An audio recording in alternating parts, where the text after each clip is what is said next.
Boa noite, pessoal. Sejam todos bem-vindos. Já são 7h40, eu acho que dá para a gente iniciar. Doutor Gilvan, até em consideração a quem entrou no horário, queria aproveitar esse momento para agradecer a parceria de doutor Silas, que buscou o CEP para usar esse espaço para mais um momento de compartilhar conhecimento. Agradecer ao doutor Gilvan Pinto por ter aceitado ministrar essa aula para a gente. Eu sou Emília, eu sou coordenadora do CEP e eu quero aproveitar e abrir esse espaço para outras pessoas que tenham interesse em fazer outras aulas e fomentar momentos como esse.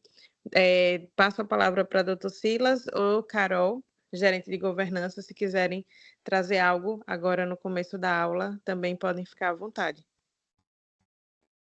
Ok, obrigado, Boa Emília. noite. Vou deixar a Carol falar um pouquinho só para fazer a abertura rápida. Primeiro, é um grande prazer aqui representando a nossa comissão de ética médica, a gente poder trazer uma pessoa como o Gilvan, que é disponibilizado para conversar um pouco com a gente.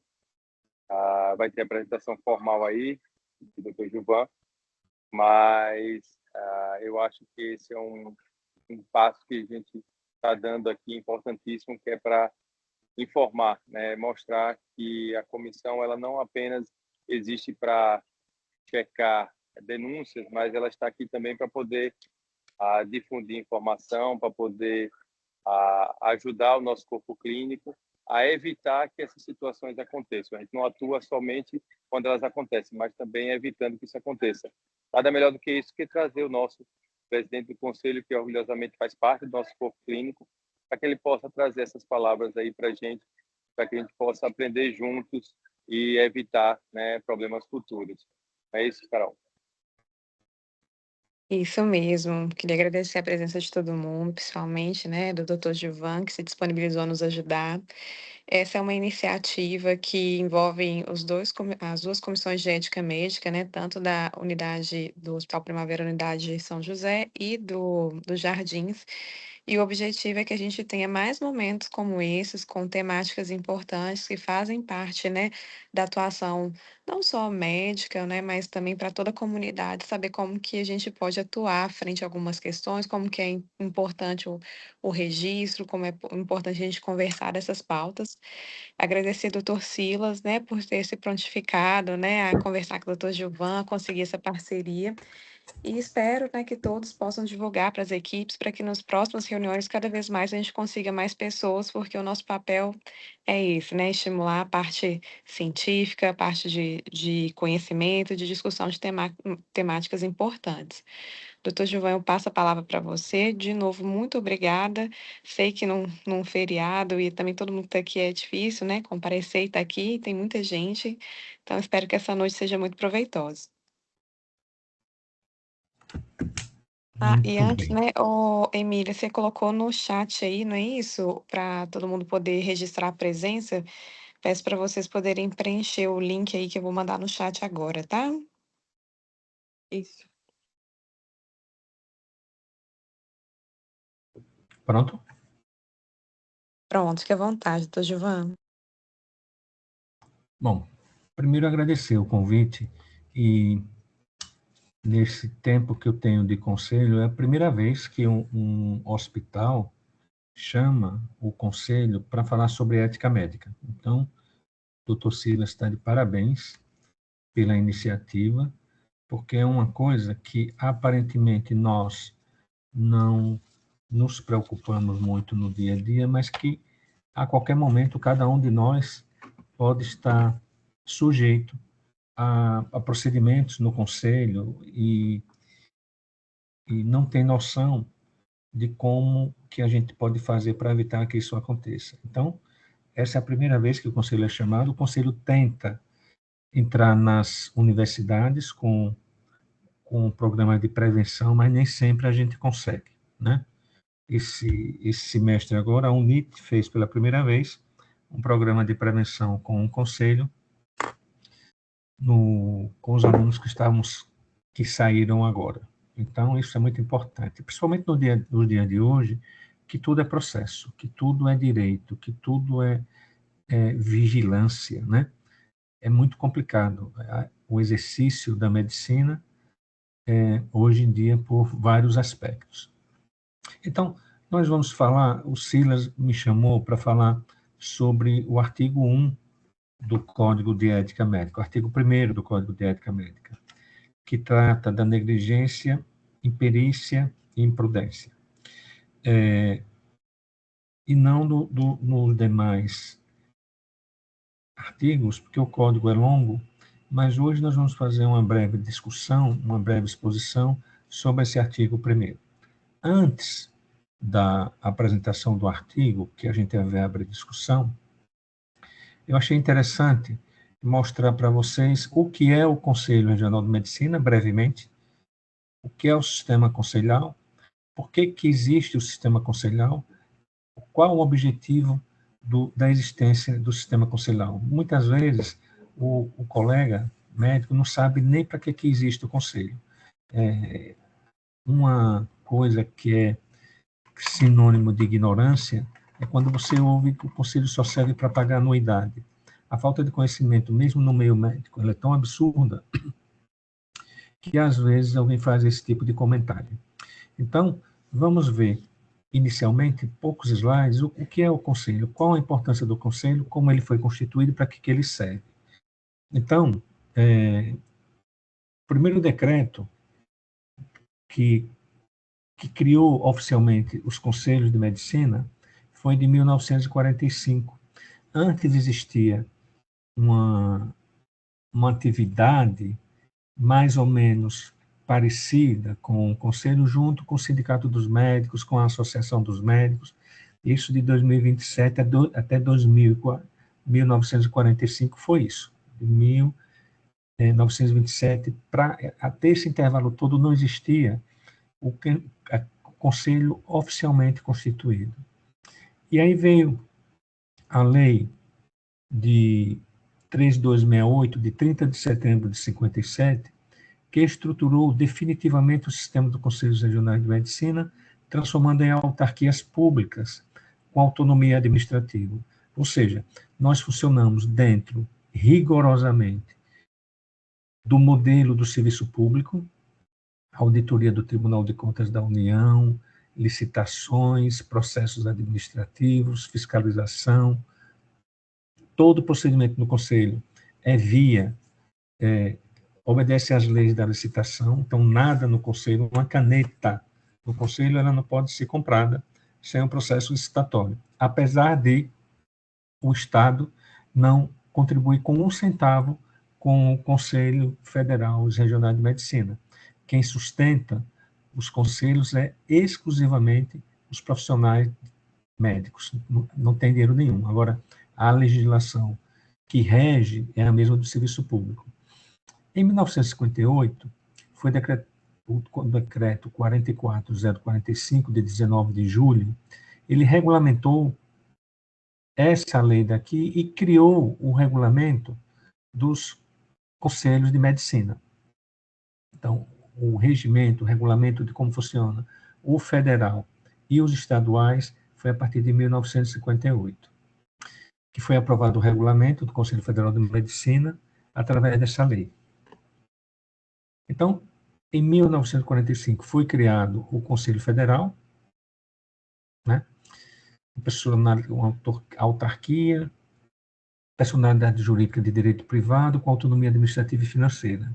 E o Conselho Federal e os Conselhos Regionais de Medicina são os órgãos supervisores da ética profissional em toda a República e, ao mesmo tempo, julgadores e disciplinadores da classe médica, cabendo-lhes zelar e trabalhar por todos os meios ao seu alcance pelo perfeito desempenho ético da medicina e pelo prestígio e bom conceito da profissão e dos que a exercem legalmente. Ou seja, a lei puxou para o Conselho Federal e os conselhos regionais, que constituem o Conselho Federal, o quê? Tudo que está relacionado com a parte ética da medicina.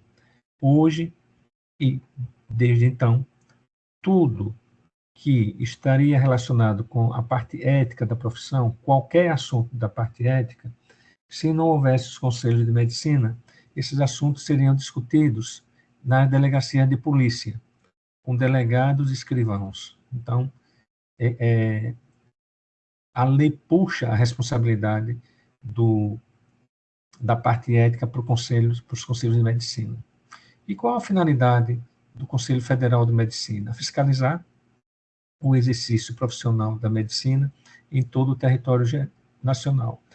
A fiscalização é um braço importante do Conselho, importantíssimo, que é ver condições de trabalho, ver segurança profissional, ver se os profissionais estão habilitados para trabalhar naquele local, defender o exercício ético da medicina. E quando você defende o exercício ético da medicina, você é um defensor da sociedade.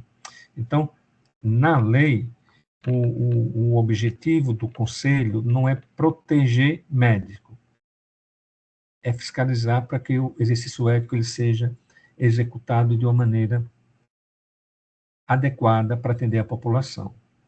Zelar pela ética médica, pelo prestígio e bom conceito da profissão, julgar as infrações éticas e aplicar as penalidades cabíveis. O Conselho, ele atua para não ter infração ética, nós atuamos para não ter infração ética, então por isso que existe o programa de educação médica continuada do Conselho. Registrar os médicos habilitados para o exercício legal da profissão. Nenhum médico ele pode atuar como médico no território nacional sem o registro no Conselho Regional de Medicina. E é uma complicação terrível isso daí, principalmente com os processos de pessoas formadas no exterior que não fizeram revalida e tentam se inscrever nos conselhos de medicina. Aqui, em Sergipe, nós tivemos um exemplo típico de como acontece isso em outros lugares, que foi o hospital de campanha da prefeitura, na época da Covid, onde a prefeitura contratou médicos sem CRM para trabalhar no hospital de campanha. Então, vem médicos com diplomas de fora você não sabe se aquele diploma nem é verdadeiro ou falso, ou comprado, seja lá o que for.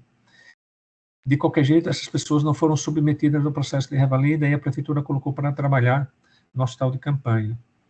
Nós perdemos aqui, no Estado, a ação judicial, mas ganhamos a ação na Câmara Recursal de Recife. E aí a prefeitura teve que trocar todos aqueles médicos que não tenham inscrição regular no Conselho por médicos que tenham inscrições regulares no Conselho. Então, isso é uma função do Conselho, registrar e expedir carteiras profissionais, emitindo as inscrições necessárias ao exercício da medicina. Então, quais são, já estou terminando essa parte, quais são os princípios do Conselho Regional de Medicina? A missão, qual é a missão? Atuar com excelência na supervisão da ética médica no Estado de Sergipe. Isso está no programa de qualidade, que nós somos certificados pela ISO 9001. A visão é ser referência na promoção do exercício ético da medicina e na qualidade dos serviços prestados aos médicos e à sociedade. Aos médicos e à sociedade. Então, quando nós promovemos o exercício ético da medicina, o objetivo é, além de causar o benefício à sociedade, diminuir o número de processos que chegam no Conselho. Princípios e valores: prestar um serviço de excelência, atuar com elevado padrão ético, dar fiel cumprimento aos objetivos institucionais, atuar de acordo com as normas jurídicas, defender a boa prática médica, atuar com responsabilidade socioambiental e agir com transparência. Então, isso daqui está no planejamento estratégico do Conselho Regional de Medicina, e para que a gente seja certificado, como ocorre a certificação nos hospitais, nós temos que ter um processo de melhoria, com todas as dificuldades que nós temos, mas estamos sempre procurando melhorar o atendimento ao médico e à população. E aí nós conseguimos, em 2015, a certificação ISO 9001. Isso foi um processo que levou 5 anos de criação do planejamento estratégico, que não tinha, de indicação, de construção de indicadores, de metas e avaliação mensal e anual pela empresa certificadora. Nós temos uma auditoria interna e externa. E se hoje nós temos muitas deficiências, elas seriam maiores se nós não estivéssemos certificados. Porque as deficiências que nós temos hoje, nós procuramos corrigi-las para que esses indicadores sejam alcançados. Bom, isso daí foi sobre o que é o Conselho, qual a missão do Conselho, qual a visão do Conselho. Alguém quer fazer alguma pergunta sobre isso? Antes de entrar propriamente no Código de Ética? Não, né? Então, vamos lá. Então, também, como que é constituído, o que é o Código de Ética Médica e como que é constituído o Código de Ética Médica? Se a gente perguntar a algum cidadão quais são os artigos principais da Constituição, ninguém vai saber, exceto os advogados. E nós, médicos, em relação ao Código de Ética Médica, não é diferente. Então, nós sabemos não sabemos nem o que é que tem no Código de Ética Médica. Então, no preâmbulo do Código de Ética, ele diz o seguinte, nesse item: este Código de Ética Médica é composto de 26 princípios fundamentais do exercício da medicina, 11 normas disseológicas, 117 normas deontológicas e 4 disposições gerais. A transgressão das normas deontológicas sujeitará os infratores às penas disciplinares previstas em lei, na redação modificada que teve 22 de 2018. Então, isso é o que constitui o Código de Ética, né? E aí, o que são princípios fundamentais, normas disseológicas, normas deontológicas, disposições gerais?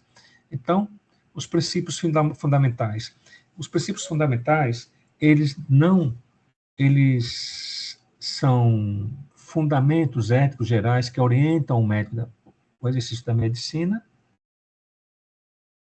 expressando valores centrais da profissão, como compromisso com a saúde do ser humano, dignidade profissional, autonomia, responsabilidade, sigilo e respeito ao paciente. Qual a função dos princípios fundamentais? Eles servem como base interpretativa do Código de Ética Médica. Então, nenhum médico ele pode ser punido por causa dos princípios fundamentais do Código de Ética Médica, que são normas que norteiam o comportamento do médico durante o exercício da sua profissão. São 26 artigos, mas que eles não fazem parte do Código em relação à punição, infração, né? Serve como base interpretativa. Nós temos as normas disseológicas, são normas relativas aos direitos do médico. A palavra vem de disseologia, isto é, o estudo do Tratado dos Direitos. Indicam aquilo que o médico pode exigir, resguardar ou exercer legitimamente no desempenho da profissão. Então, tanto é que o capítulo 1º é constituído de princípios fundamentais. O capítulo 2º, ele começa com o direito dos médicos. E o capítulo 3º é sobre a responsabilidade profissional que é vedada aos médicos. Então, o próprio Código de Ética Médica, através de seus artigos, eles definem o que nós, como médicos, podemos exigir durante o exercício da profissão para que nós possamos exercer a nossa função com ética. Então, está aqui no livrinho o que a gente pode exigir dos diretores, das autoridades, dos diretores técnicos das unidades onde nós trabalhamos. E nós temos as normas deontológicas, que são normas relativas a deveres e proibições do médico. Deontologia significa ciência dos deveres, ou conjunto de deveres profissionais. Então, aparece principalmente como condutas vedadas ao médico, cuja infração pode gerar responsabilização ética. Então, isso daqui, os princípios fundamentais, as normas deontológicas, as normas deontológicas e 4 disposições gerais, que são apenas 4 parágrafos, é o que constitui o Código de Ética Médica. Aqui é que está o que você pode e o que não pode fazer, o que você deve, o que você não deve fazer, e o que você pode exigir para que você exerça a sua profissão sem risco, ok? E aqui nós temos o sumário, índice do Código de Ética Médica, e aqui nós começamos nos princípios fundamentais e vamos até as disposições gerais. É um livrinho pequeno, que tem digital também, e que a gente deveria ter no celular, deveria ter no computador, que hoje é muito fácil para consultar. Então, isso aqui é o que constitui o Código de Ética Médica. Bom, e agora nós vamos para o tema da discussão de hoje, que eu trouxe alguns slides sobre definição da responsabilidade profissional, que está no capítulo 3, o que é vedado ao médico. E aí eu vou parar um pouquinho para discutir. Não, vou deixar a discussão para o final, porque tem duas resoluções que são importantes vocês saberem, e depois a gente abre para discussão, é melhor. Se bem que isso não impede que qualquer pessoa que esteja assistindo, qualquer colega, possa fazer uma intervenção e perguntar também. Fica a critério, não sei como é que vocês fazem aí, mas para mim tanto faz, durante como no fim. Então, no capítulo 3, que é esse primeiro artigo que nós vamos estudar hoje, o que é que diz o artigo 1º? É vedado ao médico. Capítulo 3 são as vedações. E o artigo 1º, causar dano ao paciente por ação ou omissão, caracterizável como imperícia, imprudência ou negligência. A responsabilidade médica é sempre pessoal e não pode ser presumida. Então, nós não podemos, primeiro, terceirizar ações nossas, que é um problema também da nossa profissão, a terceirização, isso já é outro assunto, de atribuições nossas que são passadas para outros, e essa responsabilidade do ato, ela é pessoal.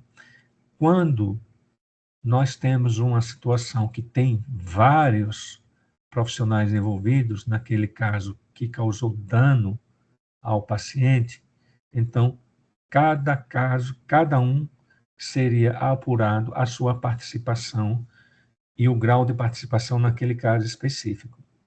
Então, grave isso daqui, ó, causar dano ao paciente. Causar dano ao paciente, por uma dessas 3 situações. Então, o que seria negligência? Seria a ausência do emprego de precauções, adequadas para a prática de determinados atos ou adoção de procedimentos, revelando desleixo, desatenção, indolência, enfim, o desinteresse desse caso e o descompromisso para com a atividade desempenhada. Ou seja, eu vou fazer de qualquer jeito, não vou tomar nenhuma precaução, né?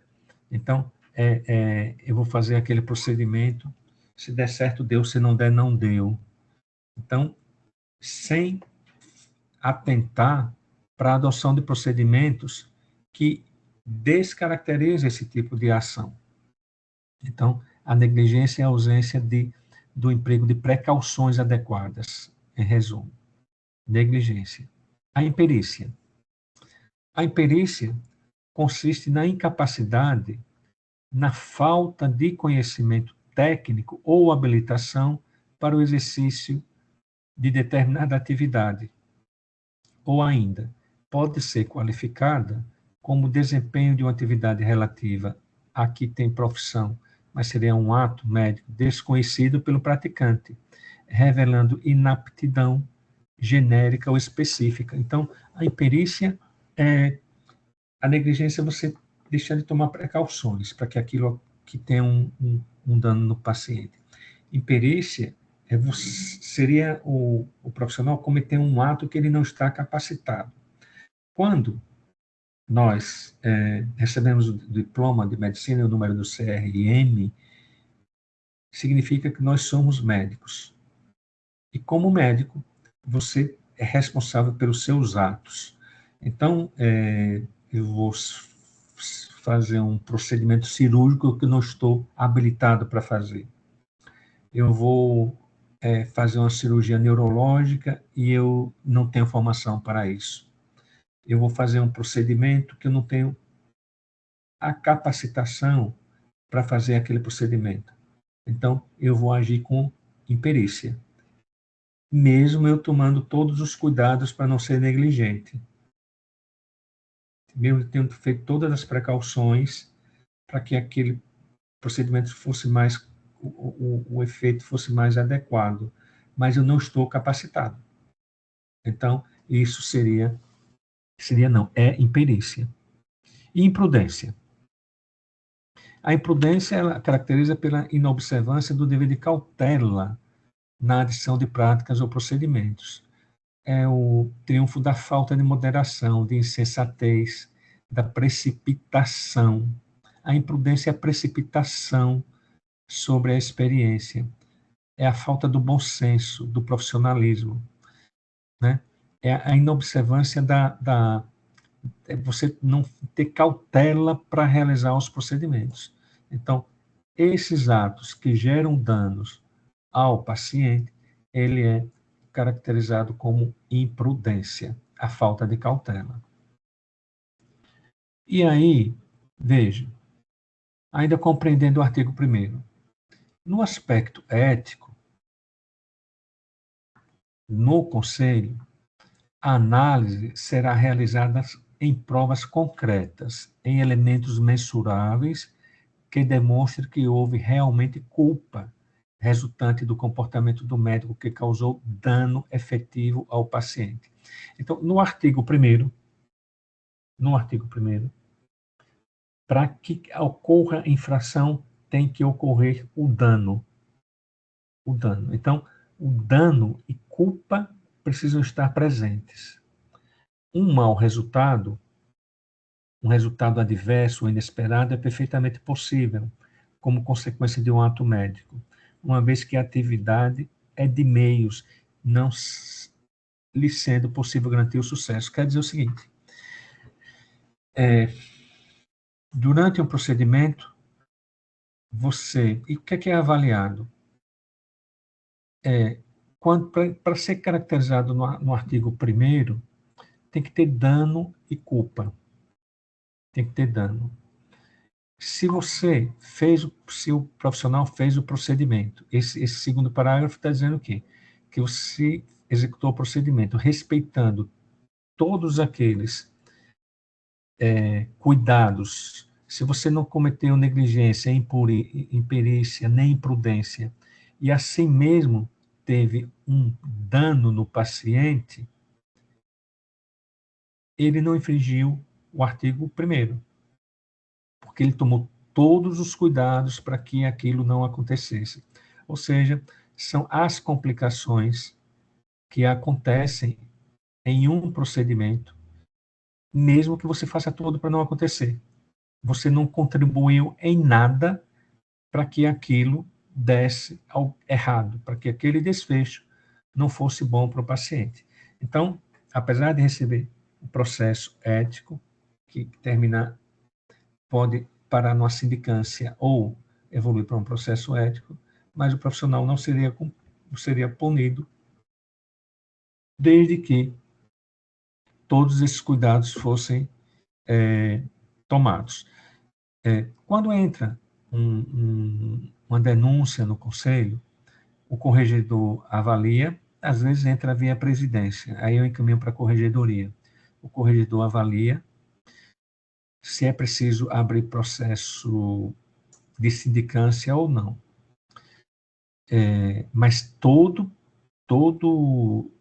toda queixa que entra, ela tem que ser investigada. Você pode chamar o colega para fazer um TAC, um termo de ajustamento em conduta, a depender da situação, ou abre-se uma sindicância. O sindicante, ele avalia a queixa do denunciante e a defesa do denunciado. Ele avalia os dois documentos e daí ele emite um juízo de valor se aquilo se pode decorrer daquele ato infração de algum artigo do Código de Ética Médica. O relator faz o seu relatório pelo arquivamento ou pela abertura de um processo ético profissional. Esse relatório, ele vai para uma câmara de sindicância, e essa câmara de sindicância é que define se aquele voto do relator concorda com aquele voto do relator ou não. Se concordar, pela punição, vai para a abertura do processo ético profissional. Se não, vai pelo arquivamento. Pois bem, indo abrir o processo ético profissional, o que acontece? É nomeado um instrutor, aí o instrutor vai chamar denunciante e denunciado para colher depoimentos, todas as testemunhas que se achar necessário para a elucidação do caso, com testemunhas do denunciante ou do denunciado, ou o próprio instrutor pede as testemunhas. Então, ele forma o corpo de todo o processo, ouve todo mundo, pede cópia de prontuário, cópia de exames, ele assenta tudo no processo e arruma o processo. Essa é a função do instrutor.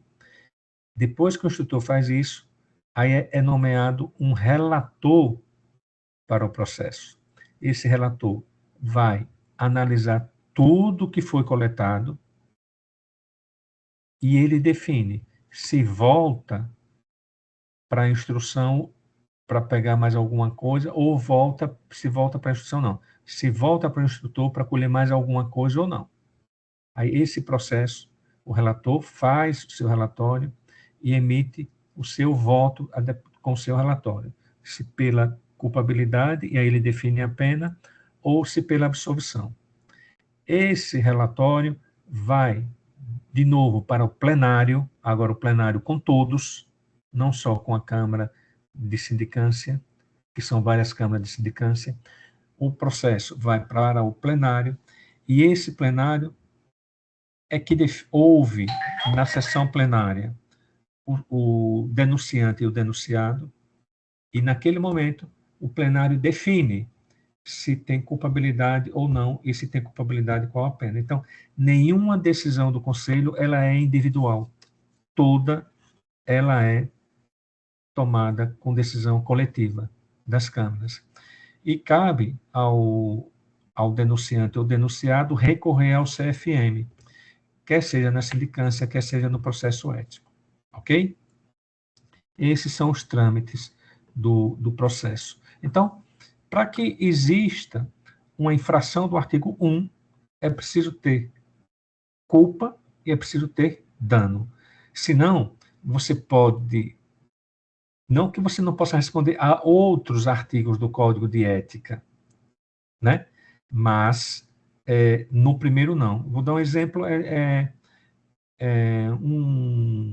um médico que opera um paciente embriagado. O médico embriagado opera um paciente, né?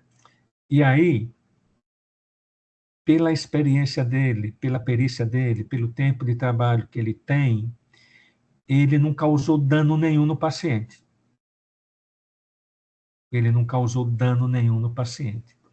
Ele foi irresponsável? Foi, porque ele operou o paciente tendo usado bebida alcoólica. Mas o artigo 1, ele não vai responder porque ele não causou dano. Ele vai ser enquadrado em outros artigos do Código de Ética, mas não nesse primeiro. Bom, e quais são as penas quando o colega ele passa pelo processo ético profissional e é optado pela punição, né? Isso está definido em lei, que é a Lei 3268, de 30 de setembro de 1957, artigo 17. As penas disciplinares aplicáveis aos infratores da ética profissional são as seguintes: advertência confidencial em aviso reservado, é a linha A. A linha B é censura confidencial em aviso reservado, uma é advertência, outra é censura. Vamos falar lá na frente. Outro artigo é a linha C, que é a censura pública em publicação oficial. A linha D é suspensão do exercício profissional até 30 dias, a linha D. E a linha E é a cassação do exercício profissional definitivo. Aqui, durante o tempo que eu estou no conselho, infelizmente, chegamos à linha D, já chegamos à linha D, e pode ser que em pouco tempo, com o processo que tem em andamento, nós possamos chegar na linha E, que é a cassação do exercício profissional, que é uma atitude drástica para a gente, porque aqui a gente chama de pena perpétua, né? Você caçar um exercício profissional é pena perpétua. E por que só tem esses artigos? Porque essa lei foi de 1957. Isso o Conselho Federal ele não pode alterar. Ele não pode alterar. Se o ideal seria que nós tivéssemos penas intermediárias, né, até chegar à cassação do exercício profissional. Só que se uma proposta dessa for para o Congresso Nacional hoje, não seria uma boa opção diante do contexto, né? Então, para mexer nisso, precisa ser uma mexida assim, que seja justa, que seja correta, que puna quando necessário, mas que tenha uma graduação, porque você sai de uma suspensão de 30 dias e a próxima pena é cassação. A interdição ética, antes de chegar à cassação, tem uma coisa aqui no meio do caminho, que é a interdição ética. A interdição ética até 6 meses. Outra coisa interessante, normalmente a orientação do CFM é seguir primeiro a linha A, depois a B, depois a C, depois a D, depois a E. A depender da persistência das infrações do Código de Ética, escalonar seguindo essas alíneas. A depender da gravidade do caso, como o que nós estamos avaliando, nem passou pela A, nem pela B, nem pela C, nem pela D. Já vai para a interdição e a linha E. Então, nem sempre o caso, a depender da situação, ele passa por essa graduação de penas no Conselho de Medicina. Infelizmente, a gente está indo, talvez, para uma linha E, já fizemos, infelizmente, a linha D, que quando a gente faz isso, a gente faz com muita tristeza, porque, infelizmente, você acabar com a vida profissional de uma pessoa não é brincadeira, mas, a depender da infração, isso é preciso. E, nas disposições gerais, que eu falei que são 4 artigos, disposições gerais, o primeiro artigo fala o seguinte: o médico portador de doença incapacitante para o exercício profissional, apurada pelo Conselho Regional de Medicina em procedimento administrativo, com perícia médica, portador de doença incapacitante, após perícia médica, terá seu registro suspenso enquanto perdurar a incapacidade. Tem esse porém, porque tem situações em que o profissional ele precisa de tempo para se tratar, para reverter aquela situação. Nunca tivemos essa aplicação aqui, mas ela é possível. Pois bem, qual a diferença de advertência e censura confidencial? Então, advertência confidencial em aviso reservado é a linha A. é a penalidade mais branda, tem caráter de apenas um alerta formal ao médico, indicando que houve conduta inadequada, mas de menor gravidade. Funciona como uma chamada de atenção ética, feita reservadamente, ou seja, não é publicada. Essa é a advertência confidencial, que é a linha A. A linha B já é um pouquinho diferente. É mais grave que a advertência, representa uma reprovação formal mais severa da conduta do médico, embora ainda mantida em caráter confidencial. A palavra censura indica juízo ético mais forte, de desaprovação.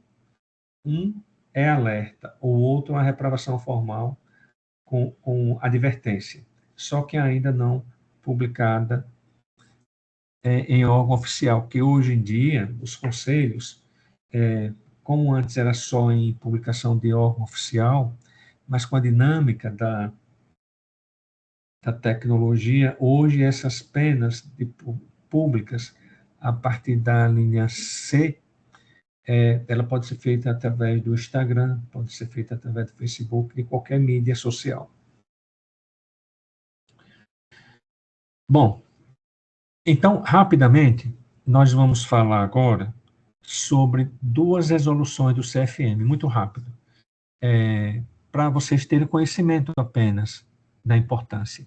A resolução 2444, de 20 de agosto de 2025, ela estabelece garantias de segurança para os médicos no exercício de sua atividade profissional, em todas as unidades de saúde em funcionamento no território nacional e normas para fiscalização e a interdição ética. Então, com essa história de violência contra o médico, o Conselho Federal de Medicina editou essa resolução, que já entrou em vigor a partir de março desse ano, né, que ela estabelece a responsabilidade técnica e ética dos diretores técnicos quanto à segurança dos médicos nas unidades de saúde, com o objetivo de garantir um ato médico seguro e a segurança do paciente atendido em uma unidade de saúde.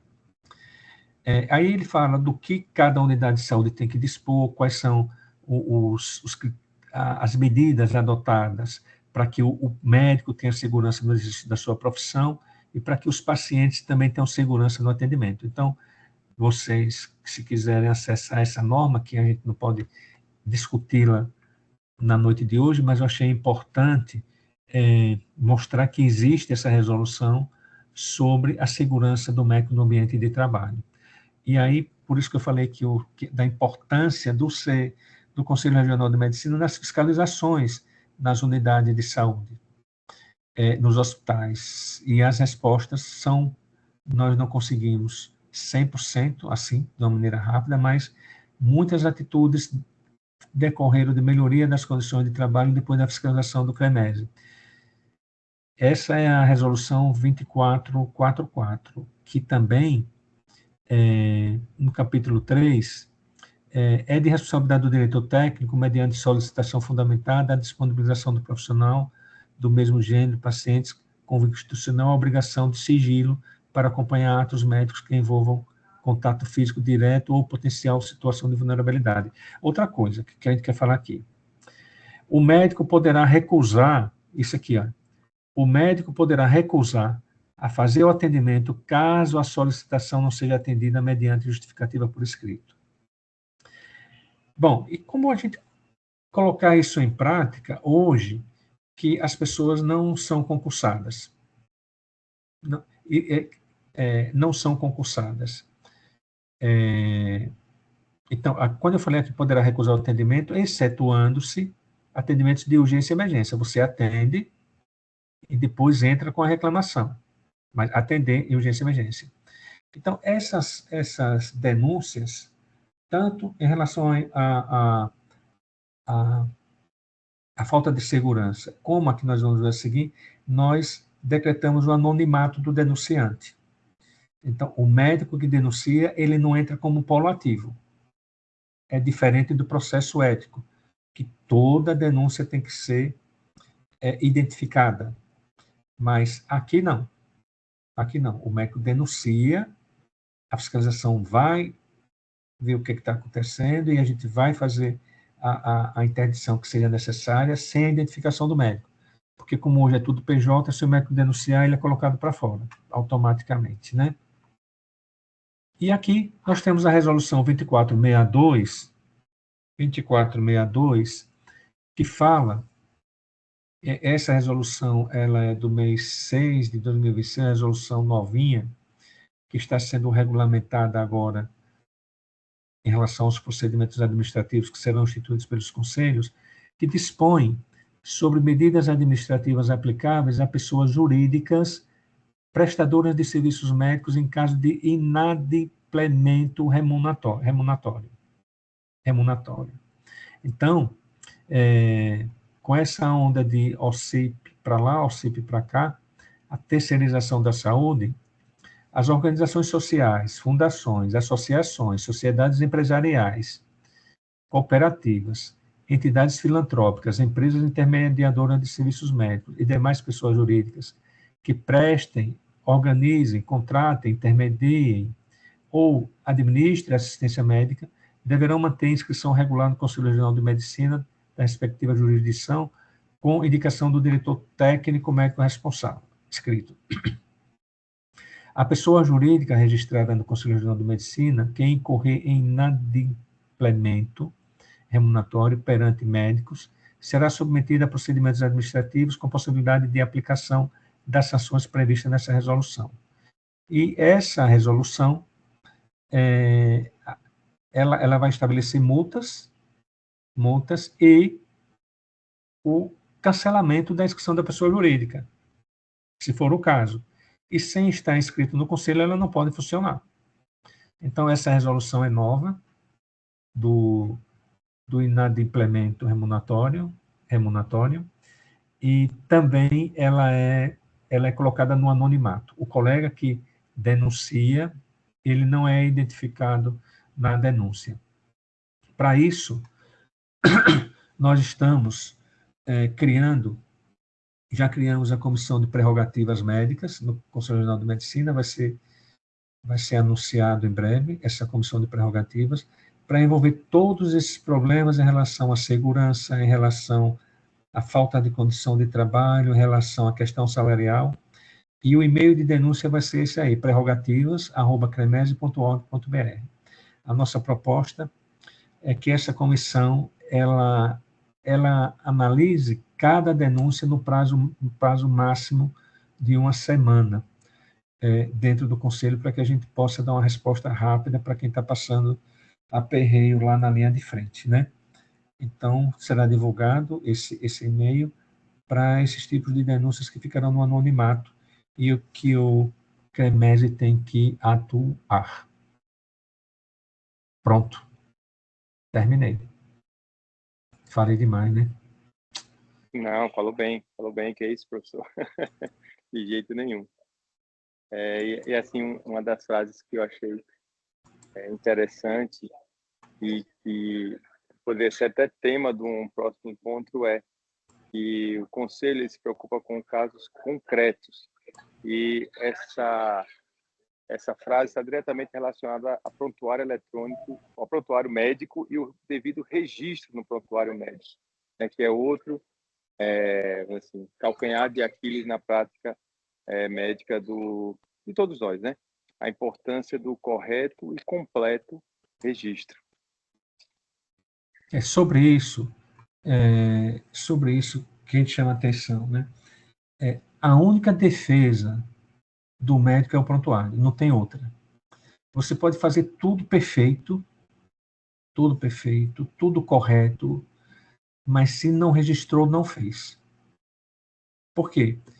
Mesmo que a gente receba o colega, ele faça, você sinta que ele está falando a verdade, mas toda essa decisão do conselho, ela vai para a justiça. Os juízes solicitam, né? E como é que a gente vai poder defender um colega se não tem provas evidentes que ele não fez aquilo, ou fez aquilo? Né? Aí o judiciário destrói tudo que o conselho possa fazer. Então, o registro no prontuário, na emergência, em qualquer lugar, ele é fundamental. É a única arma que o médico tem para se defender é o prontuário. Outra coisa, a questão de denúncias no conselho, o que a gente observa durante esse período que a gente tem alguma experiência já, né? Muitas, falta de comunicação. Falta de comunicação. Nós sabemos os problemas da agressividade de algumas pessoas, de alguns familiares, de alguns pacientes, principalmente naqueles lugares em que o médico não tem condição de trabalho, que eles atribuem ao médico a causa daquele desfecho ruim, como se o médico fosse o responsável e não a falta de condição de trabalho. Mas, muitas vezes, o que é que acontece? Quando nós conversamos, quando nós explicamos, nós esclarecemos as pessoas do que está acontecendo, o que eu vou fazer, por que eu vou fazer, o que pode acontecer se eu fizer, o que pode acontecer se eu não fizer. Isso tudo diminui muito o número de processos no conselho. E sempre que tiver esse tipo de orientação com a família, colocar também no prontuário. Não pode ficar só no diálogo com a família e achar que isso está esclarecido. Pode estar esclarecido para aquele que você falou. Mas, às vezes, o paciente não tem só um filho. Tem um, tem dois, tem três, tem quatro. E cada um pode ver a situação de uma maneira diferente do outro. Então, mesmo que se conversa com o paciente, com o familiar, colocar no prontuário. A defesa é prontuário. Perfeito. Perfeita Alguma colocação. pergunta, pessoal? É importante. É isso que eu ia fazer agora, eu ia perguntar, né? Agradecer a todo mundo aí que está no pleno feriadão aqui presente, online. Aproveitar a oportunidade de poder perguntar, tirar dúvidas e quiser acrescentar alguma coisa também, tá livre aí. A palavra está franqueada. Um de cada vez.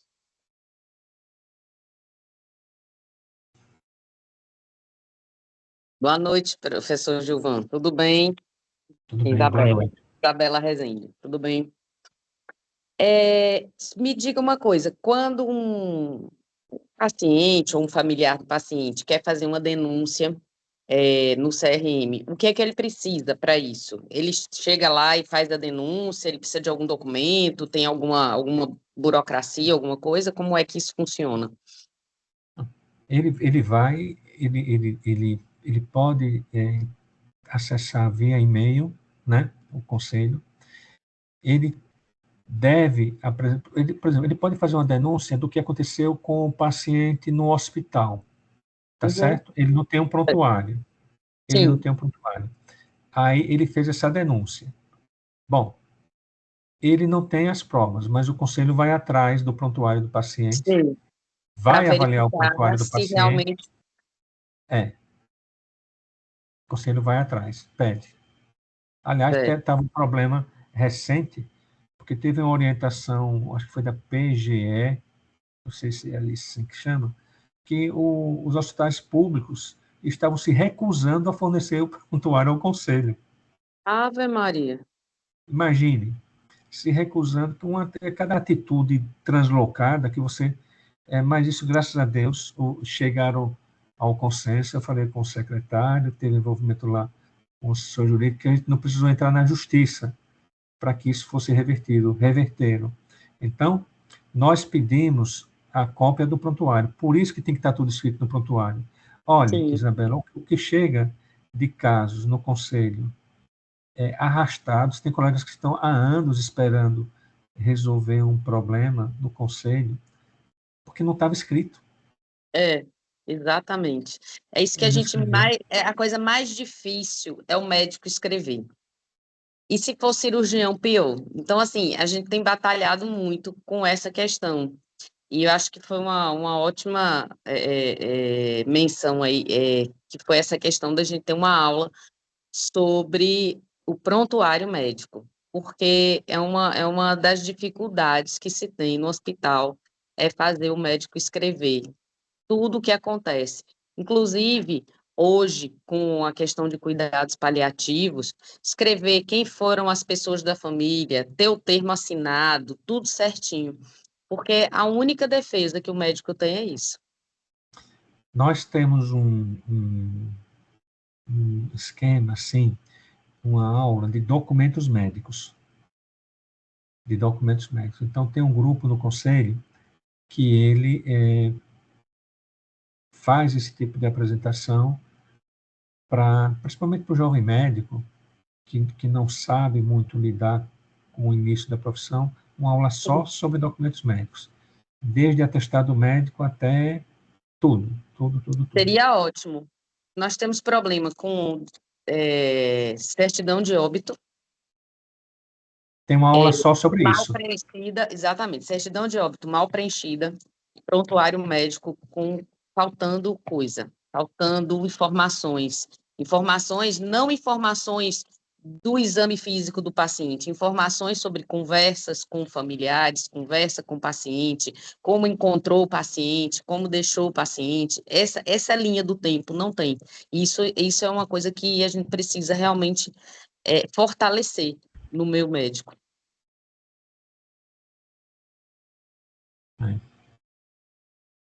Ok, muito obrigada. Mais alguma coisa, pessoal? Já que a gente está no feriado mesmo, que Silas botou, a gente pode ficar até meia-noite, já quem está aqui. Doutor Gilvan, obrigada, viu, pela última aula. Pessoal, alguém tem alguma dúvida, alguma pontuação que quer trazer nesse momento? Acho que está todo mundo querendo curtir mesmo, doutor Gilvan, o restinho do feriado. Eu só deixo o convite para vocês. O conselho está à disposição. O conselho não é uma casa para punir. Eu acho que André quer falar alguma coisa. André quer falar. O conselho não é uma casa para punir, é uma casa para prevenir, é uma coisa para fiscalizar e para defender o exercício da medicina. Perfeito. Doutor André Herria? Zé Veiga. Boa noite, professor, tudo bem? Ah, tá. Tudo Desculpa, bem. Veiga, porque tá aparecendo Herria aqui para mim também. Desculpa, mas fique à vontade. Eu até deixei no chat, mas eu queria tirar uma dúvida.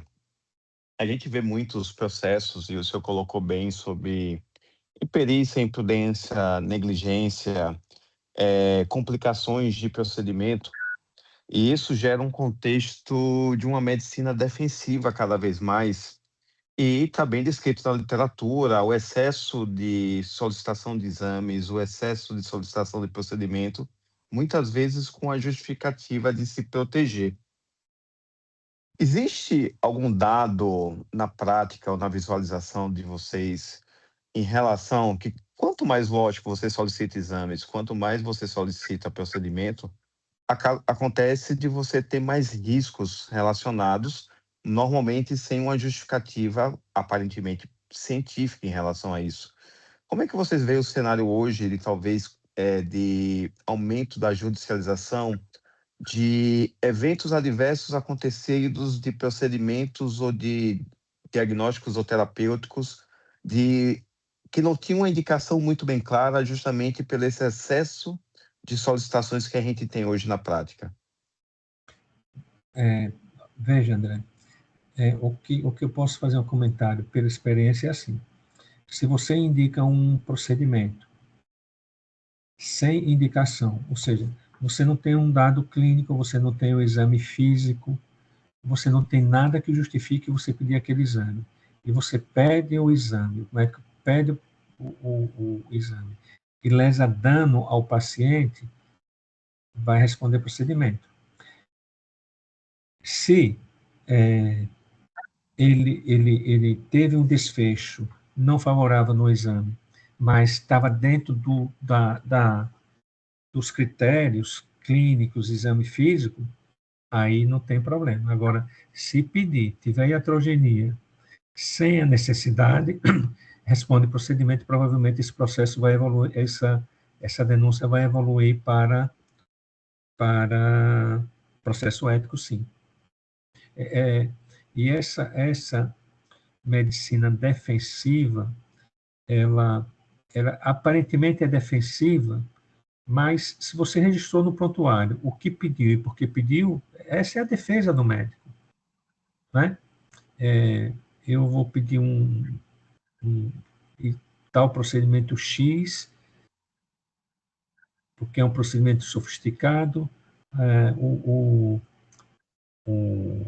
paciente vai ficar satisfeito, vai ficar feliz, e não tinha indicação. Se der complicação, vai responder. Perfeito. Obrigado, professor. E também, o que acontece hoje é assim, tem umas situações que são... Tem umas situações que o exame clínico define, né, André?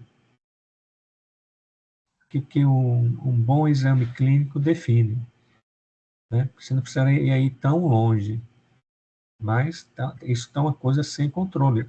E o pior não é só isso, né? Eu recebo... Agora, como eu faço um consultório, o que é que eu vejo hoje? Estava falando até com uma esposa que é médica. A quantidade de pacientes que já chega com a pastinha cheia de exames é a rotina do consultório hoje. Não era assim. Não era assim. Aí vem com 90 exames de laboratório, né? Normais. Isso, o paciente às vezes acha bom, porque o médico investigou tudo, mas ele esquece que isso vai aumentar a mensalidade do plano do convênio dele, né? E de todo mundo, porque não tem estrutura que aguente isso, não. Isso não tem nada a ver com a ética, né, na verdade. É um descontrole que a gente está vendo hoje em dia. Tomografia nem se fala. Uma vez eu vi... É isso mesmo.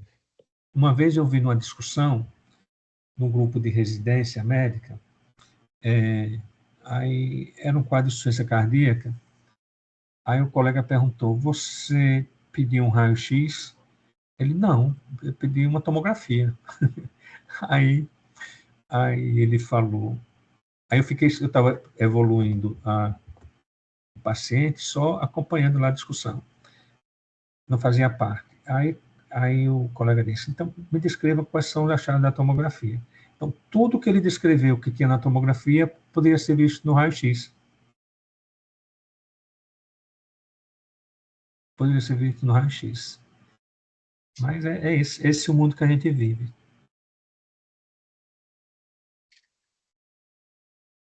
O que mais, pessoal? Eu já disse, eu não tenho pressa.